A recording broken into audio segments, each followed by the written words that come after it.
नमस्ते बच्चों, कैसे हैं आप सभी। आज हम विज्ञान का पाठ 1 पढ़ेंगे। भोजन यह कहाँ से आता है। तो ये बड़ा मजेदार पाठ है। हम खाने के बारे में बहुत सारी मजेदार बातें करेंगे। अच्छा, हम शुरुआत एक मजेदार गतिविधि से करते हैं। आप मुझे ये बताओ कि आपने कल क्या खाया था और परसों क्या खाया था। क्या दोनों दिन एक ही चीज खाई? नहीं ना। हम हर दिन कुछ कुछ अलग अलग चीजें खाते हैं। कभी कोई दाल चावल, कभी कोई सब्जी या कुछ और। हमारे आसपास के लोगों के घर भी कुछ अलग अलग प्रकार का खाना बनता है। तुम देखो तो हमारे देश में इतना सारा विभिन्न प्रकार का खाना बनता है। जैसे अगर गुजरात चले गए तो वहां पे ढोकला, फाफड़ा ये सब बड़ा प्रचलित है। और वैसे ही अगर हम बंगाल जाते हैं तो मच्छी भात, रसगुल्ला ये सब मिलता है। ऐसे ही हर प्रांत की कुछ कुछ खाने की विशेषताएं हैं। तो हम एक काम करते हैं, आज हम एक मजेदार सूची बनाते हैं कि हमने आज दिन भर में क्या क्या खाया। अच्छा, हम जो खाना खाते हैं क्या वो सिर्फ एक चीज से बन जाता है या अलग अलग प्रकार की कई चीजें लगती हैं। जैसे मानो तुम्हें पका चावल बनाना हो तो उसे बनाने के लिए क्या क्या सामग्री लगती है। तो पहले तो कच्चा चावल, चावल के सफेद दाने और उसे उबालने के लिए पानी। तो ऐसे हमें 2 चीजें लगी, एक तो कच्चा चावल और पानी, जिसे मिला के पका चावल बन गया। तो हमें इस पके चावल को बनाने के लिए 2 पदार्थ लगे, कच्चा चावल और पानी। इन्हें हम संगठक भी कहते हैं। तो संगठक माने किसी वस्तु को बनाने के लिए जो पदार्थ लगते हैं उन्हें संगठक बोलते हैं। जैसे मानो सब्जी बनानी है तो सब्जी बनाने के लिए पहले तो कच्ची सब्जी चाहिए, फिर उसको नमक चाहिए, उसे पकाने के लिए तेल चाहिए और उसमें डालने के लिए अलग अलग प्रकार के मसाले। तो ये सारे क्या कहलाए? सब्जी के संगठक। तो आओ एक मजेदार गतिविधि करते हैं। हम एक सूची बनाते हैं। आपको अपनी पुस्तक में सारणी 1.2 में एक सूची दिख रही होगी, खाद्य व्यंजन और उनकी कच्ची सामग्रियां। तो हम क्या क्या खाते हैं उसकी एक सूची बनाते हैं और उसमें क्या क्या कच्ची सामग्री लगती है वो लिखेंगे। जैसे सबसे पहले रोटी या चपाती, ये बनाने के लिए क्या लगता है कच्ची सामग्री? गेहूं या कोई और आटा और उसे गूंथने के लिए जल। वैसे ही दूसरा उदाहरण है कि दाल बनाने के लिए क्या क्या लगता है। तो दाल बनाने के लिए कच्ची दाल चाहिए पहले तो, और उसे पकाने के लिए जल और नमक, तेल या घी और मसाले जैसे जीरा, राई, लाल मिर्च, हल्दी। एक और उदाहरण देती हूँ, मीठा। आप सब खीर खाते होंगे या पसंद भी करते होंगे। तो चावल की खीर बनाने के लिए क्या क्या लगता है कच्ची सामग्री? पहले तो चावल और उसे पकाने के लिए दूध और शक्कर और कुछ सूखे मेवे। ऐसे ही आप अपने पसंद के भोजन और जो आप जो खाते हैं घर पे उसकी एक सूची बनाइए उस खाद्य पदार्थों की, और उनमें क्या क्या कच्ची सामग्री लगती है वो अपनी कॉपी में लिखिए। अच्छा, आपने ये देखा होगा कि हम जो व्यंजन बनाते हैं, अलग अलग खाद्य पदार्थ बनाते हैं, इन्हें बनाने के लिए हमें कई प्रकार के सामग्री यानी संघटक चाहिए। अब ये संघटक जो है, जैसे चावल बनाने के लिए कच्चा चावल और पानी, सब्जी बनाने के लिए सब्जी, मसाले, तेल, तो ये सब हमें कहाँ से मिलता है? तो अगर तुम बच्चों मुख्यतः देखो तो हमें जो हमारे भोजन के स्रोत हैं वो दो स्रोत हैं। एक तो सबसे बड़ा स्रोत है पौधे, जैसे गेहूं और चावल आप खाते हो ना, गेहूं की रोटी बनाते हो, तो गेहूं और चावल कहाँ से मिलता है? पौधों से। आपने शायद कभी खेत देखे हो, गेहूं के खेत या चावल के खेत, तो बहुत सारे पौधे एक साथ लगे रहते हैं और उन पौधों से गेहूं या चावल मिलता है, या मक्का, है ना, अलग अलग प्रकार की सब्जियां और फल, ये सब हमको पौधों से मिलते हैं। अच्छा, दूसरा एक स्रोत है जंतु। कुछ खाद्य पदार्थ ऐसे हैं जो हमें जानवरों या जंतुओं से प्राप्त होते हैं। अब बताओ कौन से? जैसे दूध। दूध हमें गाय से या भैंस से, बकरी से, इन सब से मिलता है। दूध पौधों में तो नहीं लगता, तो दूध के लिए हमें जंतु से प्राप्त होता है दूध। या अंडा। अंडा हमें मुर्गी से प्राप्त होता है। या मुर्गा खाते होंगे आप में से कुछ लोग, हम में से कुछ लोग मछली खाते हैं या और कोई मांस खाते हैं, तो वो सब भी हमें जंतुओं से प्राप्त होता है। तो हमारे भोजन के दो मुख्य स्रोत हैं, एक तो पौधे और दूसरा जीव जंतु। तो आओ हम एक और गतिविधि करते हैं। आप अपनी पुस्तक की सारणी 1.2 पर आइए। इसमें एक सूची बनानी है, खाद्य व्यंजन और उसमें क्या क्या संघटक लगते हैं और उनके स्रोत क्या क्या हैं। तो आओ पहला देखते हैं उदाहरण इडली का। इडली दक्षिण भारत का एक प्रमुख व्यंजन है। सफेद रंग का, बड़ा स्वादिष्ट लगता है, आपने भी शायद खाया होगा। तो इडली बनाने के लिए क्या क्या लगता है? इडली बनाने के लिए हमें पहले तो चावल चाहिए। चावल हमें किससे मिलता है? चावल हमें धान पौधे से मिलता है। चावल के खेत में पौधा लगाया जाता है, तो चावल हमें पौधे से मिला। पौधों को पादप भी बोलते हैं, ठीक है। अब हमें दूसरी चीज चाहिए, उड़द की दाल। दाल भी हमें पौधों से मिलती है, तो दाल का स्रोत भी है पौधा। फिर तीसरी चीज हमें चाहिए नमक। नमक हमें कहाँ से मिलता है? तो नमक हमें झील से या समुद्र से प्राप्त होता है। उसके पानी में से जो पानी का खारापन है उससे नमक निकाला जाता है। फिर हमें चाहिए इडली बनाने के लिए कुछ पानी, क्योंकि हमें घोल तैयार करना होता है ना। तो जल हमें कहाँ से मिलता है? जल हमें नदी, झील, नहर, इन सब से मिलता है। अब ऐसे ही दूसरा उदाहरण है चिकन करी। तो आप में से जो लोग चिकन करी खाते हैं, तो चिकन करी बनाने के लिए पहले तो चिकन चाहिए, यानी मुर्गा। तो चिकन का स्रोत हुआ जंतु, जो मुर्गा।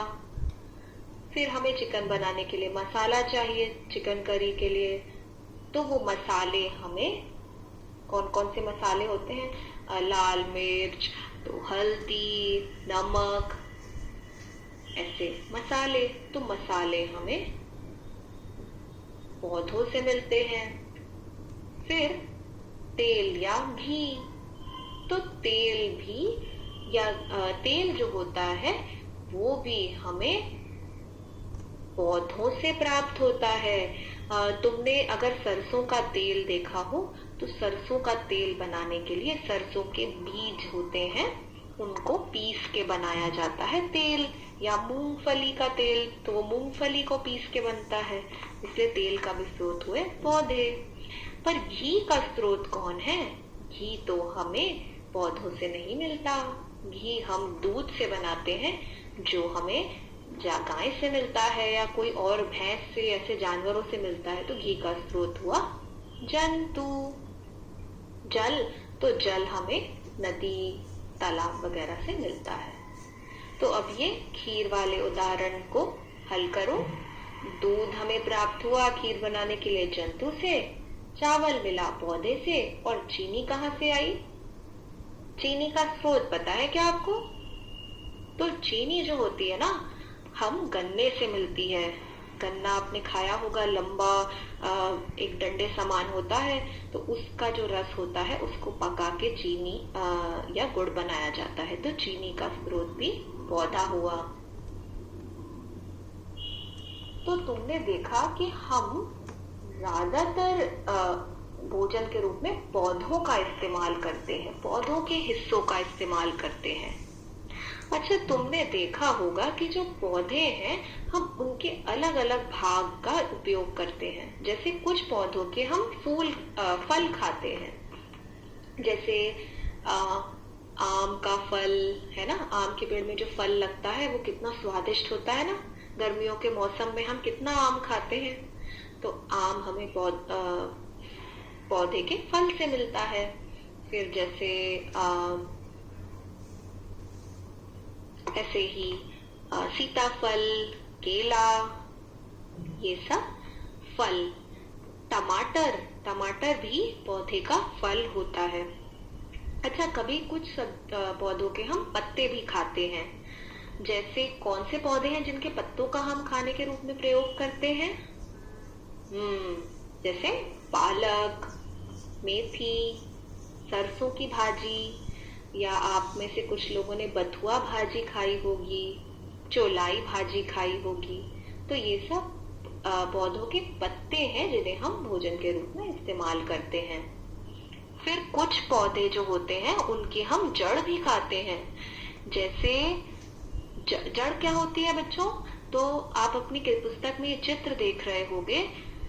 ये पौधे के मुख्य दो भाग होते हैं, एक तो जमीन के ऊपर और दूसरा जमीन के नीचे। जमीन के नीचे वाला हिस्सा जो जड़ होती है वो मूल तंत्र कहलाता है, और जमीन के ऊपर वाले हिस्सा प्ररोह तंत्र जमीन के ऊपर वाला हिस्सा जो हमें दिखाई देता है, जिसमें पौधे की पत्तियां, लंबा तना, कलियां, फूल और पौधे फल और फूल होता है। तो और एक हिस्सा जमीन के नीचे जो है जड़। तो कुछ ऐसे हमारे खाद्य पदार्थ हैं जो हमें जड़ का भी हम इस्तेमाल करते हैं, जिसमें जैसे अदरक जो होती है वो जड़ में होती है।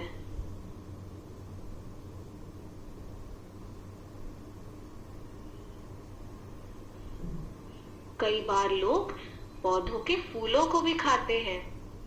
जैसे सीताफल जो होता है ना, काशी फल भी बोलते हैं जिसे, तो सीताफल तो हम खाते ही हैं। सीताफल के पौधे के जो फूल होते हैं उनको भी चावल की घोल में डुबोकर और उनको तल कर पकौड़ियां बनाई जाती हैं। अगली बार आप भी अपने घर पे अपनी अगर आपके यहाँ कभी सीताफल की पत्तियां फूल उपलब्ध हो तो उनके फूलों की पकौड़ी घर पे बनाने का अपनी माता जी के साथ प्रयत्न कीजिएगा। अच्छा, कुछ पौधे ऐसे भी हैं जिनके हम ना 2 या 2 से अधिक भाग भी खाने में इस्तेमाल करते हैं। जैसे मैं उदाहरण देती हूँ, सरसों। तो सरसों की हमने देखा था कि हम पत्तों को भाजी के रूप में खाते हैं, साग बनाते हैं, और जो सरसों के बीज होते हैं उन्हें पीसकर हम तेल निकालते हैं, जो सरसों का तेल कहलाता है। तो हमने सरसों के पेड़ के 2 भाग इस्तेमाल किए। वैसे ही केले के हम अलग अलग भागों का इस्तेमाल करते हैं। जैसे उसका जो फल होता है वो केला पीले रंग का हम खाते हैं। केले का जो तना होता है उसकी भी सब्जी बनाई जाती है। दक्षिण भारत में ये सब्जी काफी प्रचलित है क्योंकि केला का वहां पे बहुत ज्यादा उत्पादन होता है।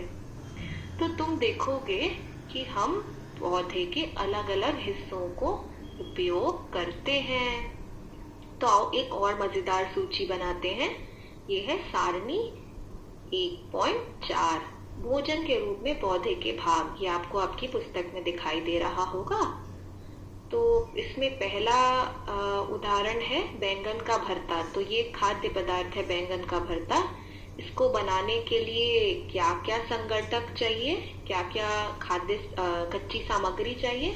तो भरता बनाने के लिए पहले तो बैंगन चाहिए, तो और फिर कुछ मिर्च मसाले चाहिए और कुछ तेल चाहिए।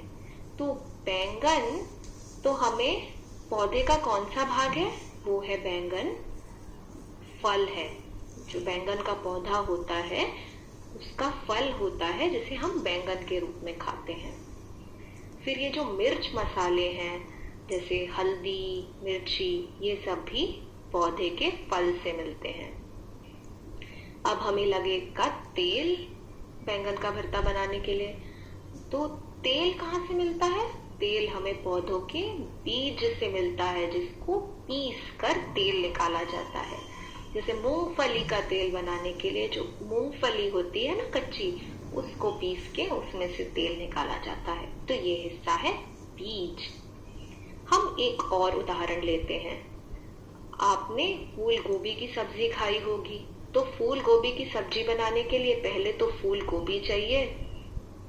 फूल गोभी नाम से ही समझ आ रहा है कि पौधे का फूल होता है। और फूल गोभी के लिए फिर हमें कुछ मिर्च मसाले लगेंगे जो हमें फल से मिलेंगे, और कुछ तेल लगेगा जो हमें बीज से मिलेगा। तो ऐसे ही आप और खाद्य पदार्थ जो आप खाते हैं उनके संघटक और वो किस पौधे के भाग से मिलता है, इसकी एक सूची बनाइए। इसमें आप अपने घर के बड़ों की या अपने मित्रों की सहायता भी ले सकते हैं। अच्छा, यहाँ एक बात मैं बताती हूँ, कभी भी अपने आसपास के कोई अनजान पौधों को खाकर परीक्षण ना करें, क्योंकि वो पौधे ना जहरीले विषैले भी हो सकते हैं। इसलिए कभी भी कोई अनजान पौधे को ऐसे ही मत खाइएगा, ठीक है? अच्छा, हम अब एक और मजेदार बात करते हैं। आपने क्या कभी अंकुरित अनाज के बारे में सुना है? ये अंकुरित अनाज खाया है? तो अंकुरित अनाज क्या होता है कि जैसे आप ये चित्र में देख पा रहे हैं कि जो मूंग की, साबुत मूंग की जो दाने होते हैं, उनमें अगर सफेद सफेद धागे जैसा निकलने लगता है तो उसे हम अंकुर बोलते हैं। अब ये अंकुर बनाए कैसे? तो उसके लिए एक बहुत ही आसान तरीका है कि आप मूंग के कुछ बीजों को एक बर्तन में भर दें और उसमें पानी डाल के छोड़ दें। फिर अगले दिन आप पानी को निकाल देंगे और बस वो बीज को आप उस गिलास या कटोरे में रहने दें और ऊपर एक गीले कपड़े से ढक दें। और ऐसे एक दिन या आधा दिन आप छोड़ेंगे तो आप खोल के देखेंगे तो उसमें सारे बीजों में सफेद रंग के धागे जैसे निकल आए हैं, जिन्हें अंकुर बोलते हैं। अब इन्हें आप धोकर साफ कर खा सकते हैं। मुझे ये अंकुरित अनाज ना नींबू और नमक डाल के बहुत अच्छे लगते हैं, और ये ना बहुत ही आपकी सेहत के लिए भी अच्छे होते हैं। तो हमें जरूर कुछ अंकुरित अनाज अपने भोजन में शामिल करना चाहिए। तो आप ये घर पे ना कोशिश करिएगा अंकुरित अनाज थोड़ा सा बना के खुद देखने के लिए। आप ये चने के साथ भी कर सकते हैं, मूंग के साथ भी कर सकते हैं, या मोठ की दाल के साथ भी कर सकते हैं। अच्छा, आप सभी ने मीठा मीठा शहद खाया होगा। तो ये शहद कहाँ से आता है? शहद हमें एक जंतु से मिलता है और उस जंतु का नाम है मधुमक्खी। तो आपने देखा होगा कि मधुमक्खियां, आपने उनका छत्ता देखा होगा जो कई बार किसी पेड़ पे टंगा होता है, हमारे घर पे भी लग जाता है। जैसे ये चित्र में बना है ना मधुमक्खी का छत्ता, तो इस छत्ते में मधुमक्खियां भिनभिनाती हुई देखी होंगी। ये जो मधुमक्खियां है ना, ये बड़ी मेहनती होती हैं। ये फूलों से जाकर उनका मीठा रस इकट्ठा करती हैं और उस रस को लाके इस छत्ते में भंडारित करती जाती है, इकट्ठा करती जाती हैं। और ऐसे करते करते पूरा शहद से भर जाता है छत्ता। सोचो कितनी मेहनत है। एक बार में मधुमक्खी कितना सा ही शहद रस इकट्ठा कर पाती होगी, पर मधुमक्खी मेहनत करती रहती है। और फूल भी ना साल भर तो होते नहीं है। आपने देखा होगा किसी मौसम में ज्यादा फूल होते हैं, जैसे ठंड के मौसम में, तो मधुमक्खी उस समय शहद इकट्ठा कर लेती है ताकि साल भर वो उस इकट्ठा हुए शहद का इस्तेमाल कर सके। और हम भी, मनुष्य भी, इन्हीं छत्तों से जो ये शहद इकट्ठा हुआ है उसका भोजन के रूप में इस्तेमाल करते हैं। आपको क्या एक बात पता है, शहद ना कई सालों साल भी रखा रहे तो खराब नहीं होता, ये उसकी विशेषता है। तो हमने भाई मधुमक्खी से दो बातें सीखी, मेहनत करना और मिलजुल कर रहना। अच्छा, अब ये जो मधुमक्खी है या और भी जो ऐसे जंतु हैं, आपके घर में शायद कोई पालतू जानवर होगा, बिल्ली, भैंस, गाय या बकरी या कोई कुत्ता, ये सब लोग क्या खाते हैं? क्या ये भी हमारी तरह सब्जी रोटी या फल खाते हैं या कुछ और खाते हैं? आपने अपने आसपास कभी कोई गिलहरी या जंतुओं को देखा होगा, तो ये क्या खाते हैं, आओ ये जाने। आप अपनी पुस्तक में सारणी 1.5 देख रहे होंगे, एक सूची है जंतु और उनका भोजन। तो ये जीव क्या खाते हैं? जैसे पहला उदाहरण है भैंस। भैंस क्या खाती है? भैंस घास खाती है, खली, भूसा खाती है। भैंस अनाज भी खाती है, वो पत्तियां भी खाती है। तो आपने देखा भैंस अलग अलग प्रकार के पौधे के हिस्से ही खाती है। अब बिल्ली, तो बिल्ली छोटे जंतु, आपको ये पता होगा ना, बिल्ली चूहे खाती है। तो बिल्ली छोटे जंतु जैसे चूहा ये सब खाती है। बिल्ली पक्षियों को भी खा जाती है और बिल्ली दूध भी पीती है। ऐसे ही चूहा क्या खाता है? तो चूहा, हमारे घर में कई बार ऐसा होता है ना, अनाज रखा है और चूहे उधम मचा के पूरा अनाज खा जाते हैं। तो चूहे दाने अनाज के ये सब खाते हैं। पर शेर क्या खाता है? क्या शेर भी सब्जी खाता है? नहीं, शेर तो दूसरे छोटे जानवरों को जैसे खरगोश, हिरण, इन सब का शिकार करके खाता है। तो तुमने देखा कि मुख्य रूप से कुछ ये जो जंतुओं हैं, इनकी हम भोजन को दो हिस्सों में बांट सकते हैं।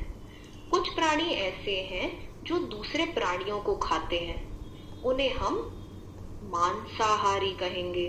मांसाहारी यानी जो दूसरे प्राणियों को खाते हैं, जैसे शेर। शेर कभी पौधा नहीं खाता, शेर दूसरे जानवरों को खाता है, इसलिए शेर है मांसाहारी।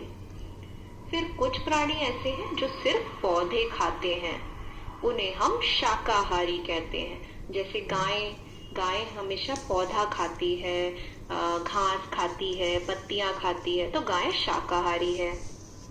फिर कुछ ऐसे जंतु हैं जो पौधे भी खाते हैं और साथ में दूसरे जंतुओं को भी खाते हैं। जैसे उदाहरण के रूप में कौवा, तो कौवा दाने भी खा लेता है और छोटे छोटे कीड़े मकोड़ों को भी खाता है, तो कौवा सर्वाहारी है।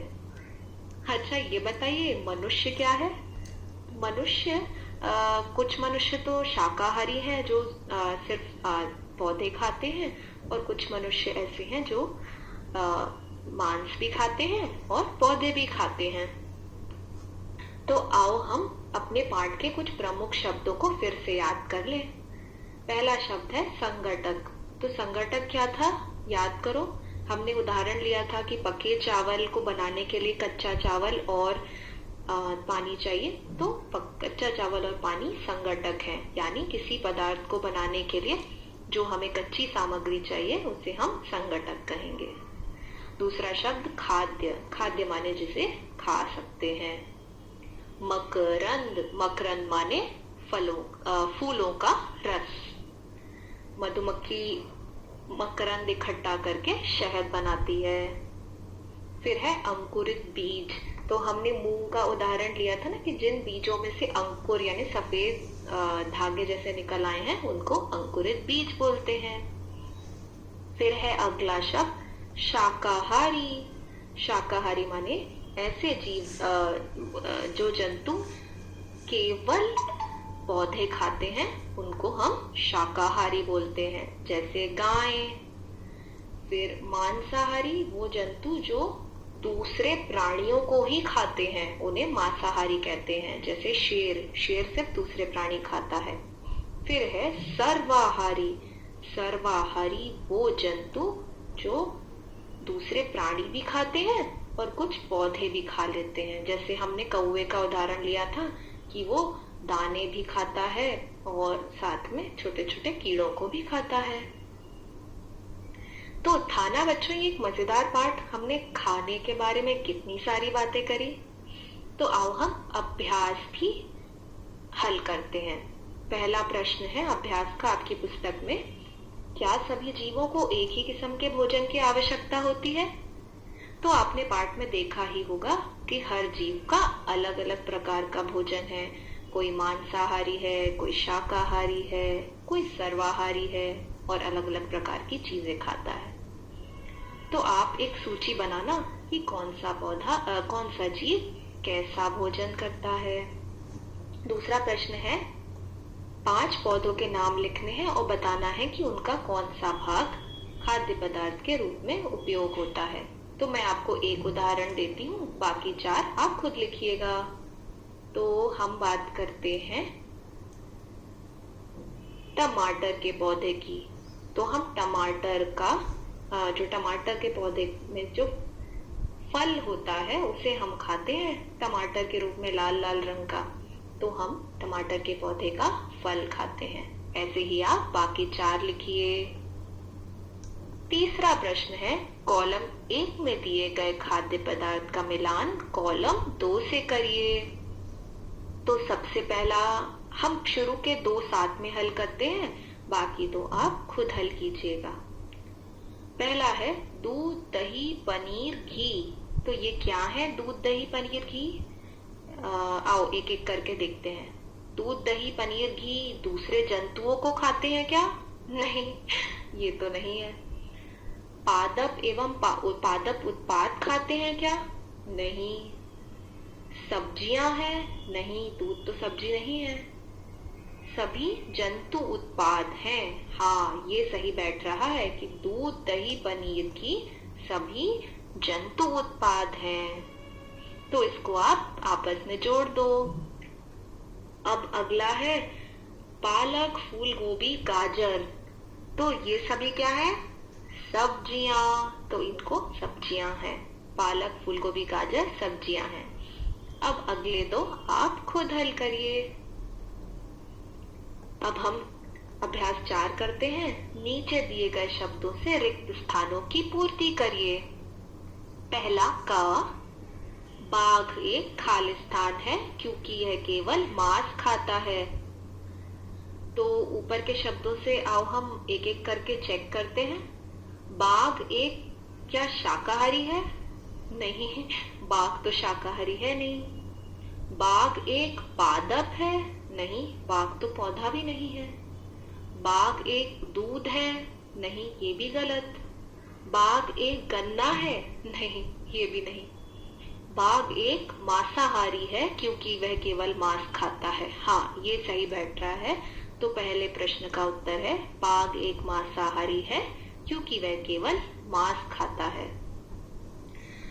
ख, हिरण केवल पादप उत्पाद खाता है और इसलिए इसे क्या कहते हैं? हाँ, शाकाहारी। अब ग, घ और ड आप खुद से हल करिए।